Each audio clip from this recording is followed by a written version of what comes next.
Eleanor Voss walked into Owen Calloway's garage on $1,000 heels and the smile of someone who had already won.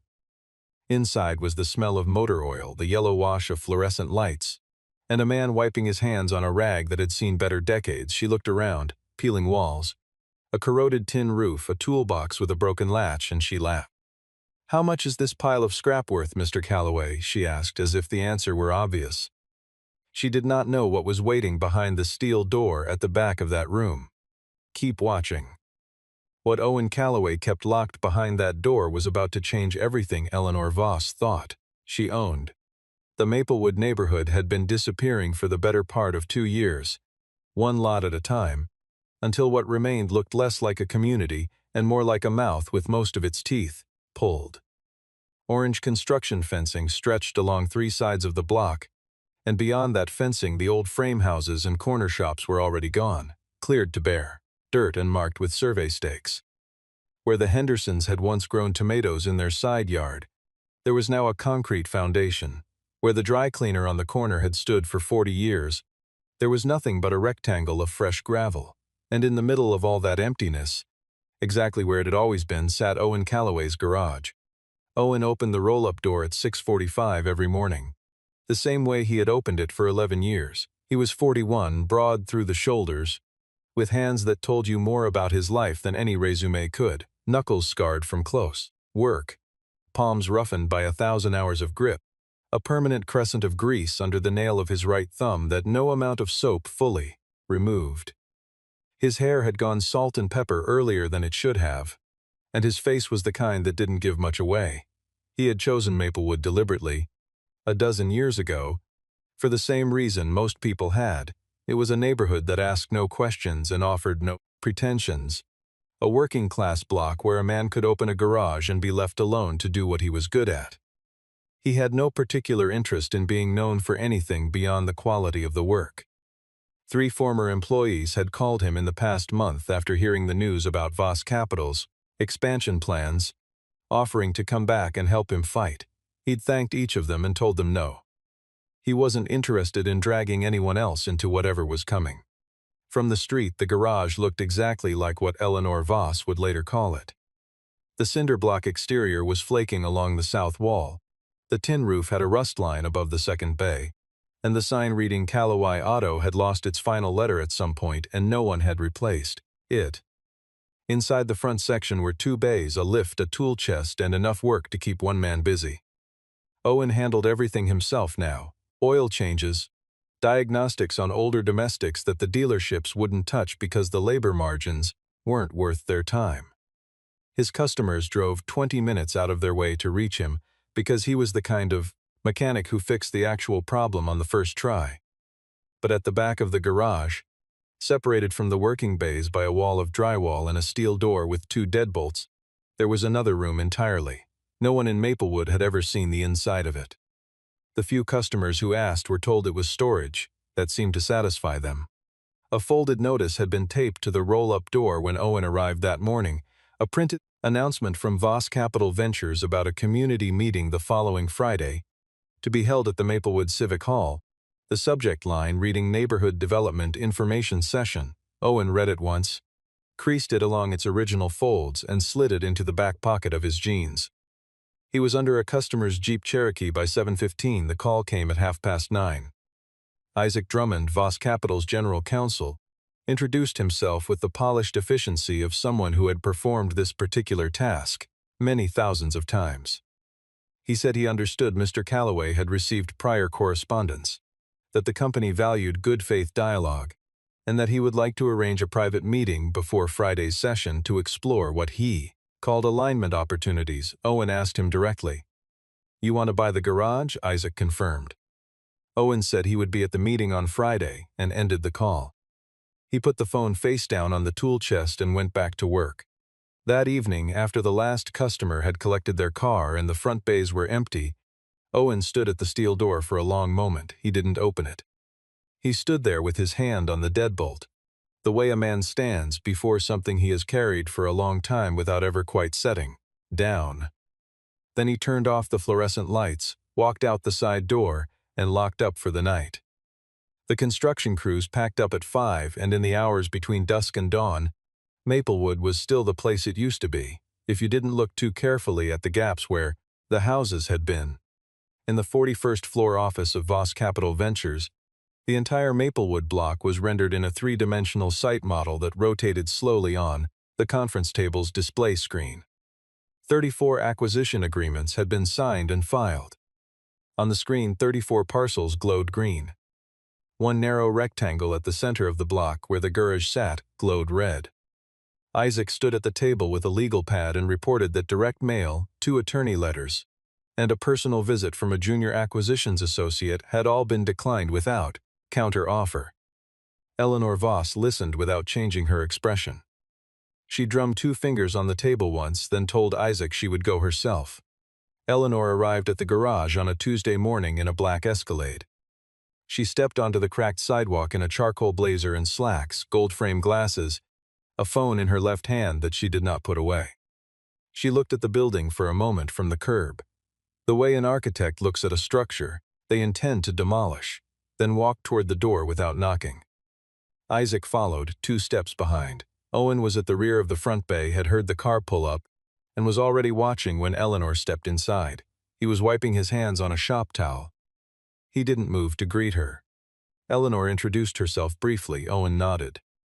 She said that Voss Capital was prepared to offer $480,000 for the property, which represented 18% above the current market valuation for the parcel.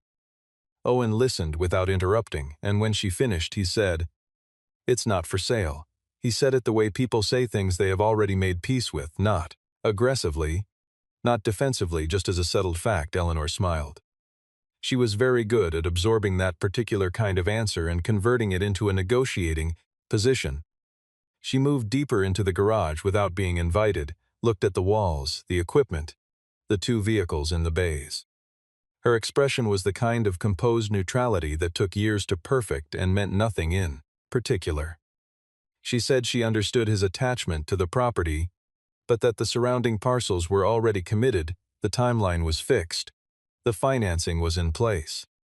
She said that being the last holdout in a project of this scale was not a position of strength. Owen asked her if she'd like to see what he was working on, nodded toward the Jeep on the lift, and said nothing more about what she had told him. It was when Eleanor turned toward the back of the garage that her composure shifted slightly.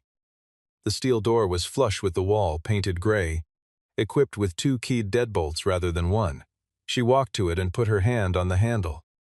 Locked, she looked at Owen. "What's back there?" Owen didn't look up from the workbench. "Old stuff," he said. She tried the handle once more, as if expecting a different result, then let go. Isaac, standing behind her, studied Owen's face for any tell. There was none. Eleanor set her business card on the corner of the tool chest on her way out. She said the offer would be raised to $550,000, that this was the final figure she would bring to him directly, and that she hoped he would give it serious consideration. Owen picked up the card. He looked at it. He set it back down in exactly the same spot where she had placed it.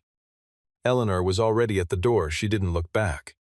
In the Escalade, Eleanor told Isaac to pull everything available on Owen Callaway: property tax records, code compliance history, outstanding liens, contractor licensing, anything the city inspector's office might have flagged. She said it without urgency, the way you name a task you have already decided is necessary. Isaac typed on his phone. The car moved through the construction zone at the edge of the block, and Eleanor watched the cleared ground through the window, all that bare, ready earth, and thought about the single red square sitting at the center of her map. That night, after the last vehicle left the lot, Owen opened the steel door. He stood for a moment in the dark before reaching for the switch. The lights came up slowly, LEDs, tuned to a specific color temperature designed for a specific kind of work. Owen walked the perimeter of the room once without stopping. Then he came back, turned out the lights, and locked both deadbolts behind him. He drove home in the 11-year-old pickup he had owned since before his wife died. 2 days after Eleanor's visit, a pair of city inspectors arrived at the garage at 8 in the morning. Owen had just finished an oil change and was wiping down the bay floor when they knocked on the open roll-up door and showed their credentials. They spent 40 minutes in the front section with clipboards and a moisture reader, testing the electrical panel, measuring the clearance under the mezzanine shelf, tapping the concrete floor when they left. They handed Owen a printed notice listing 5 compliance deficiencies. Outdated electrical subpanel, roof insulation below current fire resistance standards, a surface crack in the floor slab exceeding ½ an inch, inadequate ventilation coefficient in the rear section, and a drainage slope issue in Bay 2. Owen read the document from top to bottom. He signed the receipt copy. He thanked them and showed them out. The formal notice arrived by certified mail the following afternoon, on Voss Capital's retained law firm letterhead with Isaac's signature at the bottom. The letter cited the inspection findings and noted that under municipal code, failure to remedy all listed deficiencies within 30 days would constitute grounds for a mandatory closure order. The second-to-last paragraph noted that in the event of closure, the city's Economic Development Review Board retained discretionary authority to initiate eminent domain proceedings on commercial properties within designated redevelopment corridors. Owen read that paragraph twice. He folded the letter and put it in the drawer with the inspection notice. Then he made one phone call that had nothing to do with inspectors or lawyers. He dialed a number from memory, and when the man on the other end picked up, Owen skipped any preamble. "Jason, you still looking for the 427? There was silence on the line for a beat longer than usual, not the silence of confusion, but of someone recalibrating. Jason Merritt, speaking from his office in Pasadena, asked in a voice that had gone very quiet. "You found it," Owen said. "I need you in Maplewood on Friday morning. 10 o'clock. He gave the address and hung up before Jason could ask anything more. Cameron Holt came by on Thursday afternoon with a notepad and a recorder. He was 35, wrote for a regional paper called the Maplewood Chronicle, and had spent 4 months building a series on the displacement patterns created by large-scale commercial acquisition across 6 neighborhoods in the county.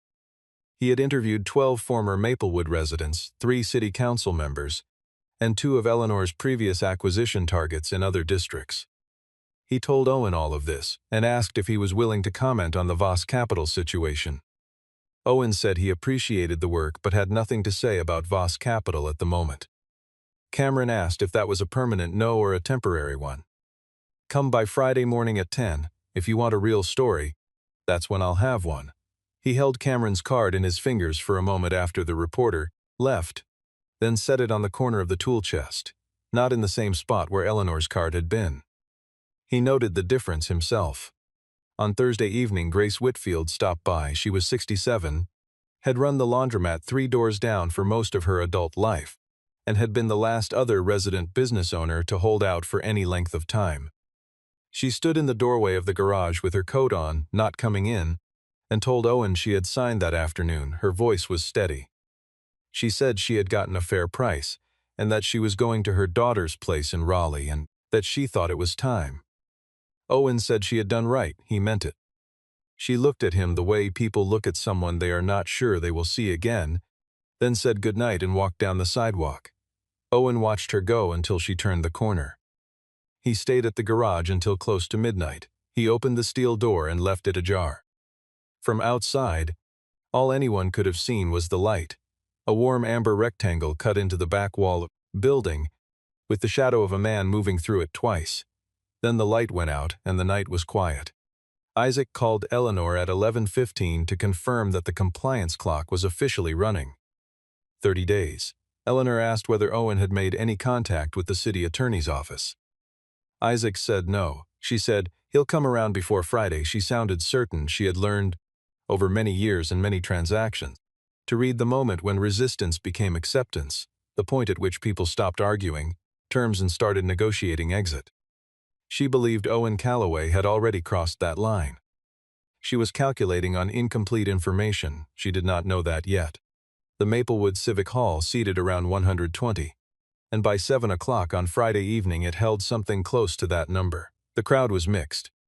Former residents who had already signed and sold, a handful of current business owners from the surrounding blocks, 3 members of the city council, 2 aldermanic aides, several reporters, and a cluster of Voss Capital's financial partners, recognizable by their suits. Cameron Holt sat in the 3rd row with a notebook open and a pen already moving.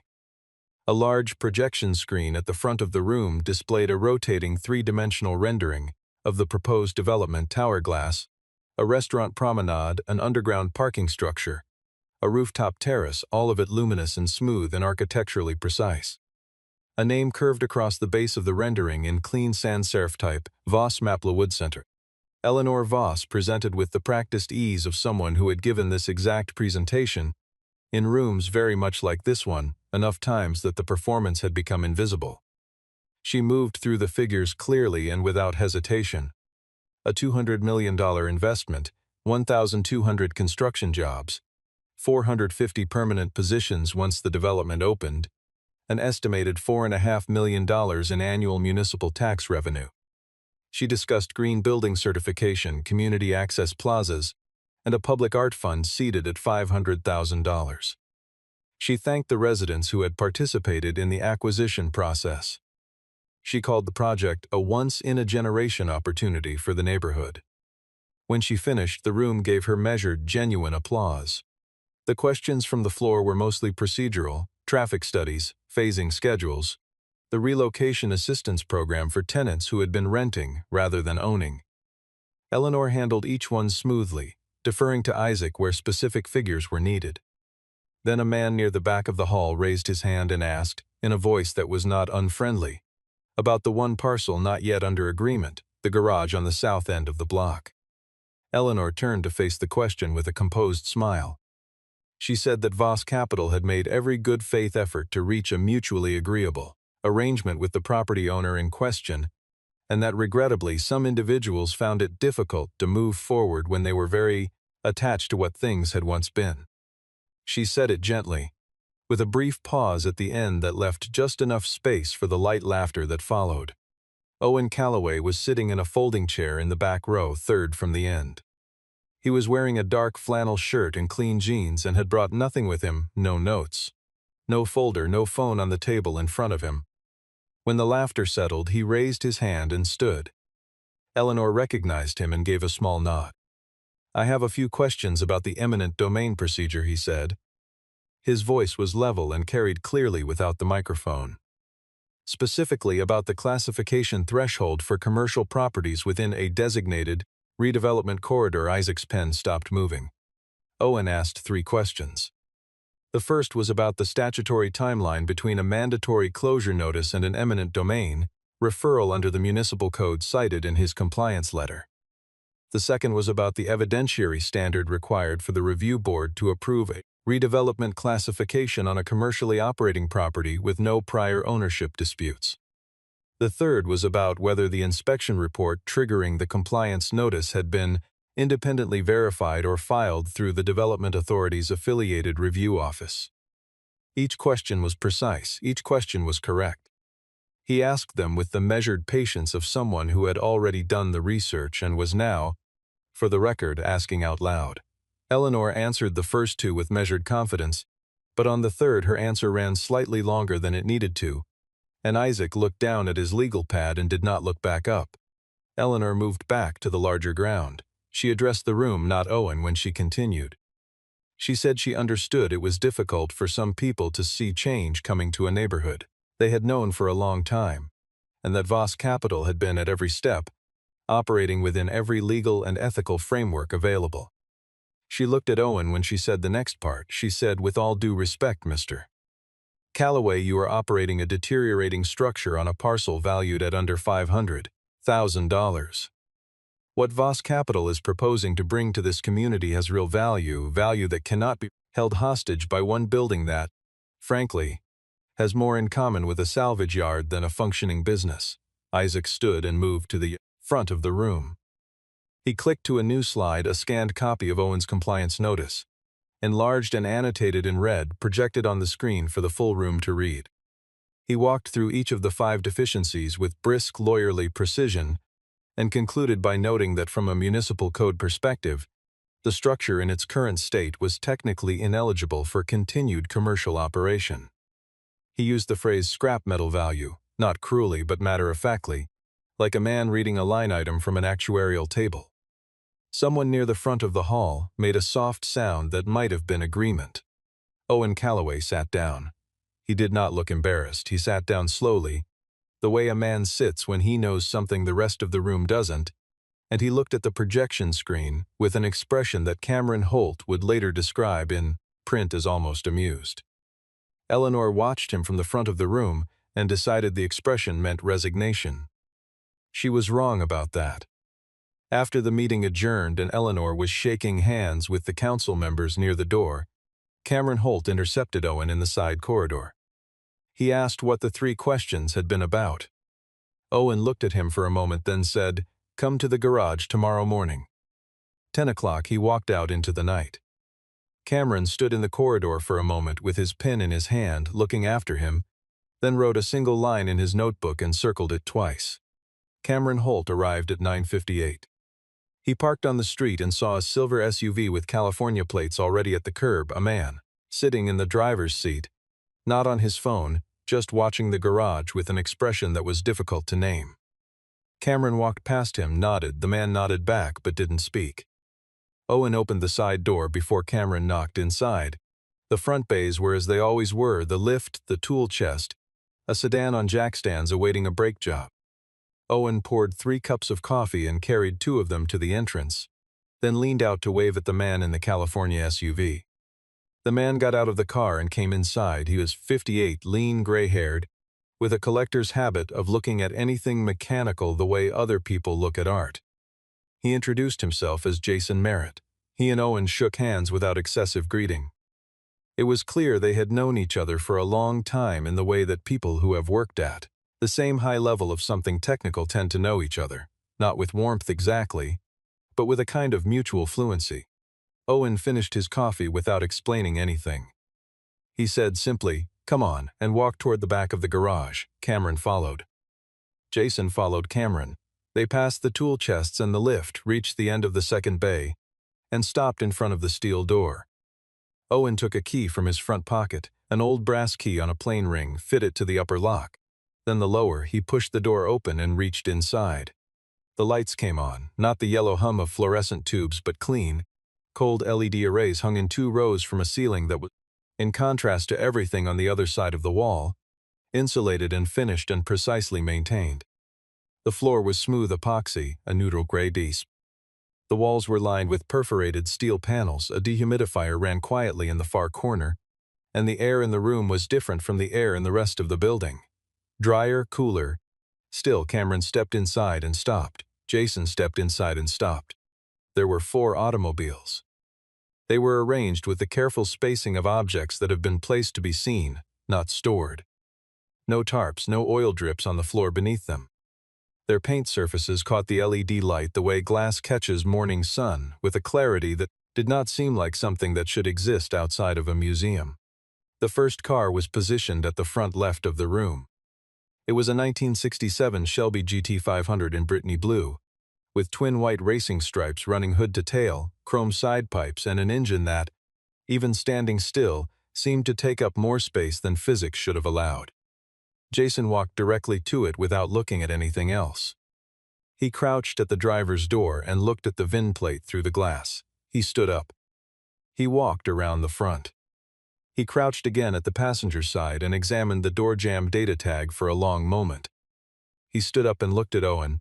He did not say anything for almost 20 seconds. Then he said, "This is the Gainesville car," Owen said. Jason's voice, when he continued, had changed register, quieter, more careful. "It's been missing since 1971, Owen said. "I know." The second car was a 1969 Dodge Charger Daytona in original unrestored condition. One of roughly 70 remaining examples in the world, the famous aerodynamic nose cone and rear wing intact, the paint a deep red that had oxidized over decades to something richer than its original formula. The third was a 1970 Plymouth Cuda 446 pack in Torred 4-speed manual, with the original window sticker still tucked in the glove box and a factory build sheet folded beneath the driver's seat. Each car had documentation, not photocopied, not reconstructed, but original paper. Window stickers, broadcast sheets, dealer invoices, title chains going back to the year of manufacture. Owen kept the papers in archival quality folders in a fireproof cabinet bolted to the wall near the dehumidifier. The fourth car stood at the back of the room, and it was different in kind from the others. It was lower, wider, shaped by engineering rather than period-design fashion. Its body panels formed from materials that were not available to the public in the year it was built. There was no exterior badging, no manufacturer's logo, no trim concession to aesthetics that did not serve a structural purpose. The proportions were wrong in the way that purpose-built things are always wrong to eyes trained on. Production cars too aggressive, too stripped, too clearly designed by someone who cared only about what happened when the engine was running. The cooling vents along the rear quarter panels were precisely sized and precisely placed. The diffuser underneath the tail section was not decorative. Someone had spent a long time thinking about every surface of this vehicle, and that thinking was visible in every line of it. Along the sill on the driver's side in small stamped letters, Hargrove Apexar Pro 2. Cameron read the letters and looked at Owen. "You worked at Hargrove Motorsport," he said. It was not quite a question. Owen went to the cabinet and returned with a manila folder. Inside were a copy of his engineering license, a Hargrove Motorsport employee identification card, 4 photographs of him standing in a facility that was clearly not a Maplewood garage, a large, bright engineering floor, monitors and fabrication equipment and cars in various states of assembly, and a set of technical drawings, each signed at the lower right corner. Owen Callaway, lead powertrain engineer, Hargrove Motorsport. The dates ran from 2003 through 2014. Cameron looked at the drawings. He looked at the 4th car, he looked at Owen. Owen told it the way he told most things, plainly, without embellishment. He had led the powertrain team at Hargrove for 11 years. He had been good at it in the particular way that people are good at things they also love, not performing competence but embodying it, so that the distinction between the work and the person doing it gradually disappeared. His wife had gotten sick in 2013. She died in the spring of 2014. After that, he could not go back, not to the facility, not to the work, not to any version of the life that had been built around her being in it. He had taken what he was contractually entitled to. The Apex prototype had been a personal side project, built on his own time with his own design specifications, and his employment contract was explicit on the point of ownership for off-clock engineering work. The 3 classic cars he had found over the years the way some men find their way back to something slowly, one at a time, never rushing because there was no deadline and no destination, just the work itself. He had hunted the Shelby for 6 years before locating it through a probate filing in rural Georgia. He had paid for the Daytona with money he had been saving since he was 26. Jason Merritt was already on his phone. He stood near the Shelby and spoke for 3 minutes to someone at the Barrett-Jackson auction, organization's consignment office in Scottsdale. He spoke quietly and with the calm authority of a man who had placed calls like this before, but his free hand rested on the Shelby's roof the entire time, lightly, the way you rest a hand on something you are not sure is real. When he hung up, he looked at Owen and said, "The Shelby and the Apex alone, conservative estimate. Floor of the market, they're looking at $4.5 million. With what the Apex represents historically, the ceiling is open. There are 2 or 3 private collectors who have been trying to locate a Hargrove prototype for the better part of a decade. The moment this goes public, the phones will not stop." He paused. "All 4 cars together, good auction cycle, you're looking at somewhere between $6.5 and $8 million. Minimum." The room was quiet except for the hum of the dehumidifier. Cameron Holt set his notebook down on the file cabinet, picked it back up, and wrote 1 line. Owen stood with his hands at his sides and said nothing. "So Eleanor Voss stood up in front of that whole room," Cameron said slowly, "and called all of this scrap metal." Owen looked at him steadily. "You can write that," he said. Before they left the room, Owen walked to the far wall and stopped at a small framed photograph hanging just above eye level. 4 inches by 6, plain black frame. A woman in her mid-30s sitting on the hood of the Shelby, laughing at something off camera. The car behind her was in working condition but not yet fully restored. Masking paper strips ran along the door seams. "She looked completely at ease, my wife," Owen said. He said nothing else. He turned off the lights and they walked out. The article ran on Monday morning under Cameron Holt's byline in the Maplewood Chronicle, with a digital syndication pickup that had not been part of anyone's plan. The headline read, "Inside the garage Eleanor Voss called scrap metal." The piece ran 2,200 words, included 3 photographs. the exterior of the garage, the 4 cars under the LED lights, and a close-up of the Hargrove Apex R prototype plate. Jason Merritt was quoted providing the auction valuation estimates. Eleanor Voss's remarks from the community meeting verbatim from Cameron's recording appeared in the 4th paragraph. By 2 in the afternoon, the article had been republished by 4 automotive news platforms, 2 regional business journals, and a national finance outlet's daily briefing. The collector car community, which is small and pays extremely close attention, had been discussing it since 9 that morning. By the time Eleanor arrived at her office at 8:30, Isaac had already cataloged 14 missed calls on the main acquisitions line. 2 were from Voss Capital's largest institutional investor. 1 was from a partner at the construction financing firm. 3 were from reporters. 1 was from a city council member's chief of staff, requesting a call at her earliest convenience regarding procedural questions related to the Maplewood acquisition timeline. Eleanor stood at her office window with her coffee going cold in her hand and listened to Isaac read through the messages in order. She told him to start with the institutional investor. The following morning, Cameron forwarded to the City Council's Oversight Committee documentation obtained through a public records request filed 3 weeks earlier. The internal processing timestamps on Owen's compliance inspection report. The report had been submitted to the city's inspection scheduling office 48 hours after Owen declined Eleanor's $550,000 offer. The committee's standard processing queue for non-emergency commercial inspections ran at approximately 11 business days. Owen's inspection had been moved to priority status by a request logged under the Development Authority's liaison account, a procedural option that existed for health and safety emergencies, not for general code enforcement. Isaac's name did not appear on the request. But the liaison account was registered to a firm that Voss Capital had retained for permit facilitation services. Eleanor called Owen herself on Wednesday morning, no intermediary, no assistant on the line first. Owen picked up and waited. She said she wanted to discuss a revised arrangement. Voss Capital was now prepared to offer $1.2 million for the garage property, more than double the last figure. She said this reflected a more accurate assessment of the property's strategic value. Owen listened without interrupting, and when she was done, he said, "I'm not selling the garage, miss." Voss Eleanor was quiet for a moment. Then she asked with a directness that surprised even her what it was that he actually wanted. Owen said 3 things.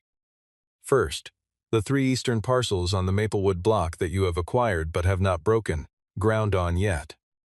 Sell them back to the Community Land Trust at your original acquisition cost, no markup. Second, withdraw the compliance notice and the associated eminent domain language officially through the city attorney's office. Third, a public statement, not a press release, a statement with your name on it, acknowledging that the acquisition process in Maplewood caused harm to longtime residents who deserved better than what they received. He said nothing else. He waited. The silence on the line lasted 15 seconds. Eleanor said she would have her team review the requests and respond through appropriate channels. Owen said that was fine and ended the call. What followed was not a dramatic capitulation. It took 3 days of back-channel communication, 2 calls between Eleanor's attorneys and the city's legal staff, and 1 conversation between Eleanor and the managing director of Voss Capital's primary investment fund, a conversation in which the managing director said, without ambiguity, that the fund's due diligence requirements for ongoing participation in the project required any outstanding reputational or regulatory exposure to be resolved before the next financing draw. Isaac argued against all 3 of Owen's conditions. Eleanor overruled him on each one. Voss Capital issued a formal withdrawal of the compliance enforcement notice on Thursday, citing a procedural review that had identified irregularities in the inspection prioritization process.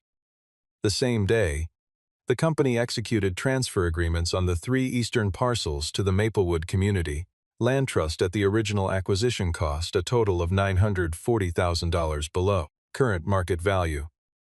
Eleanor Voss appeared at a brief press availability outside the Civic Hall on Friday afternoon and read a prepared statement acknowledging that the development project had failed to adequately honor the history and the people of the Maplewood neighborhood, and that the company was committed to a revised community engagement framework going forward. She answered 2 questions and then left. Her expression gave nothing away. She was very good at that. The construction on the Voss Maplewood Center began the following month, on schedule. The towers went up on the western parcels as designed. The restaurant Promenade opened 14 months later, and on the south end of the block, between the new glass and steel corner entrance to the development and the edge of the eastern land, trust parcels, Owen Calloway's garage stood exactly where it had always stood. He had repainted the exterior the same flat gray as before, just fresh. He had fixed the sign so that it read Calloway Auto again, all 4 letters of the last name intact and accounted for. He had not upgraded the lighting in the front bays or replaced the tin roof or done anything that might make the building look like it was trying to compete with its new neighbors. The garage looked the same as it always had, and the people who walked past it on their way into the Voss Maplewood development did so without knowing what was behind the steel door at the back. Owen had no interest in telling them. That was entirely the point. Jason Merritt came back to Maplewood 6 weeks after the article ran. He and Owen sat in the front bay with the roll-up door open and the fall air moving through, and Jason laid out what he was calling a proposal. He had a consignment slot at the Barrett-Jackson Scottsdale auction in January. He thought the Daytona was the right car to run first, strong provenance, strong documentation. The market was paying a premium for original unrestored examples that cycle. Owen could keep the Shelby, keep the Apex, keep the Cuda for now, start with one, see how it moved.